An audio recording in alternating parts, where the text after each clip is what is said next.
मंगल समय यमुना जी का कौतुक। लाडली लाल सुरती विहार में आसक्त होने से रात्रि के पिछले प्रहर में जगते रहे हैं। प्यारी जू प्यारे की जीवन स्वरूपा और प्यारे प्यारी के प्राण आधार स्वरूप हैं। इसलिए प्यारी प्यारे की हृदय की माला होकर सदा उनके हृदय से लगी रहती है और प्यारे प्यारी का हार बनकर उनके वक्षस्थल पर सदा विराजते हैं। ये दोनों रसिक रसिकनी नित्य नव निकुंज महल में सुरती रंग रति केली करते हुए परस्पर तन से तन मन से मन मिलाकर इतने उलझे हुए हैं कि जो यत्न करने से भी नहीं सुलझाए जा सकते हैं। ललिता जू और गुरु सखी के संग हम सब सखियां भी बड़े प्यासे नेत्रों से इस प्रेम भरी छवि को निहार रही हैं, तो भी हमारे नेत्रों की तृप्ति नहीं हो रही है। सखियां मिलकर कह रही हैं, हम आप पर बलिहार जाएं, प्रातः काल होने लगा है, आप कृपा करके आलस का त्याग करें। पर ज्यों ज्यों प्रातः काल होता जा रहा है, त्यों त्यों ये पट तान कर सोने का प्रयत्न कर रहे हैं। अब तो दोनों की ऐसी डिठाई देखकर ललिता जू वीणा वादन करती हुई उन्हें उठा रही हैं। गा रही हैं ललिता जू, प्रात समय नव कुंज द्वार है, ललिता ललित बजाई बीना, पौड़े सुनत श्याम श्री श्यामा, दंपति चतुर प्रवीण प्रवीणा।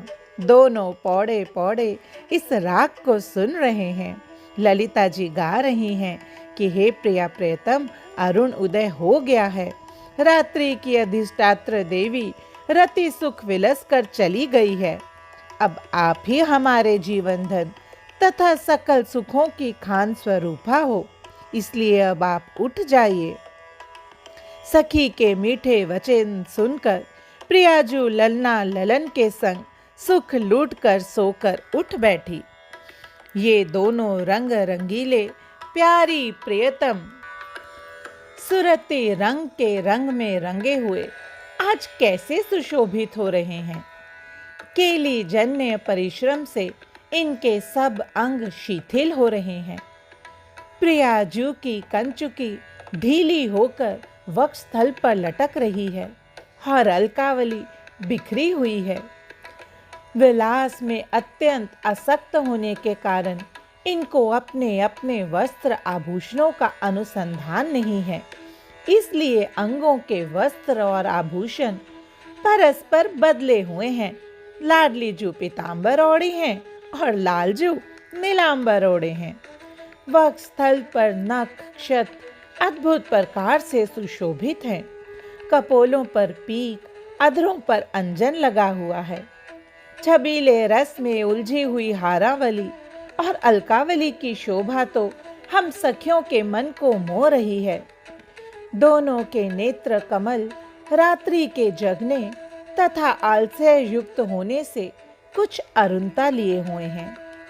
ललिता सखीजू के संकेत पर मैं अपनी चुनरी से ज्यों ज्यों रति रस चिन्हों को अर्थात पीक, अंजन आदि नख दंत के चिन्हों को पोंछकर संवारती जा रही हूँ, त्यों त्यों नवल किशोर सकुचते जा रहे हैं। ये दोनों इस रस में इतने निमग्न हैं कि इन्हें ये भी मालूम नहीं है कि कब रात्रि होती है और कब दिवस निकलता है। दोनों के श्रीअंगों से श्रम जलकन बह रहे हैं। श्रमित होने के बाद जो श्रीअंगों पर दिव्य जल की बूंदें आती हैं, जिसे भौतिक दुनिया में पसीना कहा जाता है, वहाँ वो दिव्य रूप में श्रम जल कण बिंदु कहलाते हैं। निकुंज में इन्हीं बिंदुओं से यमुना जी में जल आता है। आज की रात्रि विहार के बाद ये इतनी बरस रही हैं कि प्रिया प्रियतम का निकुंज महल भी यमुना जी में मानो नाव की तरह चलने लगा हो। कैसी अद्भुत शोभा हो रही है। रात्रि का चतुर्थ पहर, चांदनी रात, शयन कक्ष के टिमटिमाते दीपक की लय यमुना जल में बढ़ रही है। कैसी छवि है, शब्दों में बयान नहीं हो पा रही। क्या कहूँ, इस दृश्य को ऐसा प्रतीत हो रहा है मानो सूर्य और चंद्रमा का मिलन हो रहा है। बाहर से मिलन भवन में युगल दंपति की छवि भी ऐसी लग रही है जैसे सूर्य और चंद्रमा लिपटे हुए हों। अब तो यमुना जी ने बहुत सुंदर कौतुक रचा। उनकी लहरें चारों तरफ तरंगित होने लगी। लहरें ऐसे उठकर चारों तरफ से खंडित होकर आसमान की ओर लहराने लगी मानो बड़े बड़े दर्पण हों। अब तो प्रियालाल इन दर्पणों में अपनी छवि देखकर विस्मित हो रहे हैं। रहस्य विलास संबंधी बातचीत करते हुए परस्पर नेत्रों से नेत्र मिला रहे हैं। कोयल, पपीहा, हंस, चकोर, सारस, मोर, तोता, मैना, वृक्ष की लताएं पताएं सब रसिक दंपति के इस रात्रि विहार के चिन्हों को देखकर विहार की गतियां गा रहे हैं, जिसे सुन सुन कर प्रिया प्रियतम सकुचा रहे हैं। प्रियाजू तो शर्माकर मुख मोड़ लेती हैं और उनके मुख कमल पर मंद मंद मुस्कान है। तभी यमुना जी तरंगित हो कहती हैं कि लालजू के अंगों में रति चिन्ह तो प्यारी, आपकी उन्मुक्तता दर्शा रहे हैं, फिर अब क्यों लज्जा रही हो। ऐसा सुनते ही अब तो प्राण प्रियाजू लालजू के वक्षस्थल में अपना मुख छुपा लेती हैं। अब तो लालजू को लहरों में केवल प्रियाजू की छवि दिख रही है, खुद को नहीं देख पा रहे। तो लालजू विकल हो प्रियाजू को बाहुपाश में पकड़ मुख कमल निहारने लगते हैं। तभी यमुना जी में प्रतिबिंबित दोनों के मुख कमल इतने करीब आ गए कि नील पीत छवि मिश्रित झलक रही है। अब तो यमुना जी के कौतुकवश अलबेली जोड़ी की ऐसी छवि यमुना जी में प्रतिबिंबित हो रही है जिसमें दोनों गाढ़ आलिंगित हैं, पर वास्तव में दोनों दूर बैठे हैं। ऐसी छवि देख दोनों सकुचाहटवश दूर होना चाहते हैं, पर मिल जाते हैं। नहीं समझे? यही तो यमुना सखी का कौतुक है। छवियां कभी विपरीत दिशा में प्रतिबिंबित कर दी, जिससे दोनों जो सकुचाए हुए हैं उनका फिर से मधुर मिलन हो जाए। अब तो छवियां अनुरूप कभी वो एक दूसरे को पकड़ते हैं तो कभी गाढ़ आलिंगित हो जाते हैं, कभी सकुचाने लगते हैं और तो कभी कभी अपने प्रतिबिंब में रति चिन्हों को देखकर अधरों से मिटाने का प्रयास करते हुए पुनः विहार में संलग्न हो जाते हैं। इस प्रकार आज यमुना सखी वाह क्या अलौकिक कौतुक रचा है। दोनों अधिक शमित हो रहे हैं।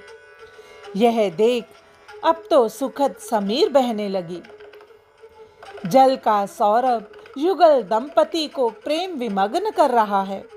यमुना जी में एक एक करके कई लहरें तरंगित हो रही हैं, जो छिन छिन दंपति में नव नव रति का अंग अंग में अभिराम उत्पन्न कर रही हैं।